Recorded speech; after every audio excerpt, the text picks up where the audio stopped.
तर दहीहंडीतील लोण्यावरच लक्ष ठेवणाऱ्यांनी त्यांना घरी पाठवूया असं उपाध्यायांनी म्हटलंय।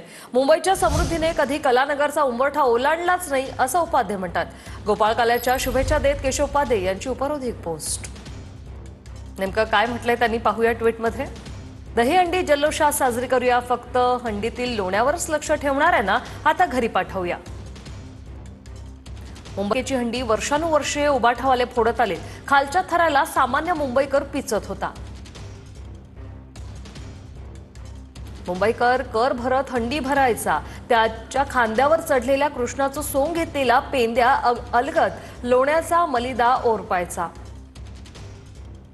मुंबईकरांच्या माथ्यावर हंडीची खापरं फोडायचा। ही फुटकी खापरं घरात ठेवून वर्षानुवर्ष समृद्धीची स्वप्न पाहिली, पण या समृद्धीने कधी कलानगरचा उंबरठा ओलांडलाच नाही। आता नव्या हंडीला यांची सलामी पण नकोशी झालीय। विकासाची हंडी फोडून समाधानाचे लोणी थेट जनतेला वाटणारे नेतृत्व राज्यात देवेंद्रजींच्या रूपाने आहे।